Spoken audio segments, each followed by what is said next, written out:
11వ అధ్యాయం ఇందాక ఇచ్చిన వాక్యమే మరలా ఒకసారి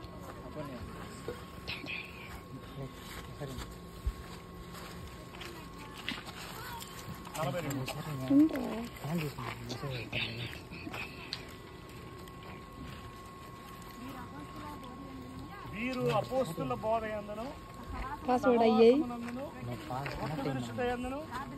ప్రార్థన చేయుటయందును ఎడతెగక ఉండిరి. అది దేవుని స్తోత్రం చెప్పండి. హల్లెలూయా.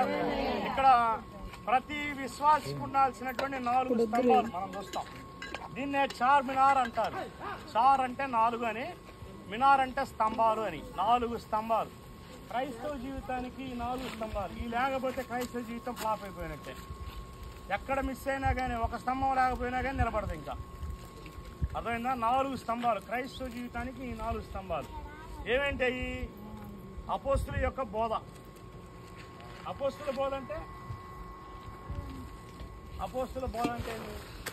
మామూలు బోధ వేరు, అపోస్తుల బోధ వేరు. అపోస్తుల యొక్క బోధ అంటే దేవుని చేత పంపబడిన వారి యొక్క బోధ. దేవుని చేత పంపబడకుండా మా అంతట మేంగా వచ్చేవాళ్ళు డబ్బు కోసమో దేనికోసం వస్తారు, దాన్నే చెప్తుంటారు ఎక్కువ. దేవుని చేత పంపబడిన వారు దేవుని యొక్క మాటలు చెప్తారు.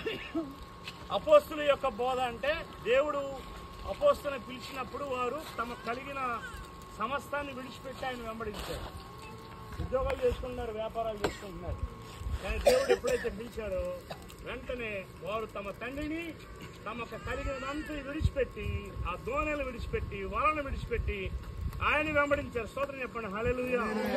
అంటే అలాగా ఎవరి బోధ మనం వినాలంటే ఎవరి బోధ పెడితే వాళ్ళ బోధ కాదు. దేవుని కొరకు సమస్తాన్ని విడిచిపెట్టి వచ్చిన వారి బోధ వినాలి. అర్థమైందా? బైబిల్లో మొట్టమొదటి బాప్తిసం ఎక్కడుంది? బైబిల్లో మొట్టమొదటి బాప్తిసం ఎక్కడుంది? బైబిల్లో మొట్టమొదటి బాప్తిసం మోషే బాప్తిసం అని రాయబడి ఉంది. ఇశ్రాయేలు ప్రజలందరూ ఐగుప్తీయులు వారు తరుముతూ ఉన్నప్పుడు ఎర్ర సముద్రం కూడా నడుచుకుంటూ వెళ్ళినప్పుడు అక్కడ రాసింది వారు మేఘములోను మోషేలోను బాప్తిసం పొందిరి అని రాసింది. అంటే ఇచ్చిన వాడు కూడా ప్రాముఖ్యం. మోషేలో బాప్తిసం పొందారంట, నీళ్ళలో కాదు. మోషేలోను మేఘములోను బాప్తిసం పొందిరి అంటే ఇచ్చేటువంటి వ్యక్తిలో కూడా విషయం ఉండాలి. లేదనుకో మన బాప్తిసం అంతంత మాత్రమే ఉంది. పరిశుద్ధాత్మ అనుభవం కలిగిన ఆత్మతో నింపబడినటువంటి దైవ శాఖలు, లేదంటే భౌతిక సంబంధంగా ఉంటుంది. ఏదో గుంటలో మునిగాం, ప్రతిరోజు స్నానం చేసి ఈరోజు కూడా చేసాం అన్నట్టు. అర్థమైందా? అయితే ఇక్కడ ప్రాముఖ్యంగా గమనించాల్సింది ఏంటంటే దేవుడు 12 మంది అపోస్తలులను పిలిచినప్పుడు వారు తమకున్న సమస్తాన్ని విడిచిపెట్టి ఆయన్ని వెంబడించారు. అంతేకాదు మన బైబిల్లో మొట్టమొదట అపోస్తలుడు ఎవరిని చూస్తాం అంటే మోషేని చూస్తాం.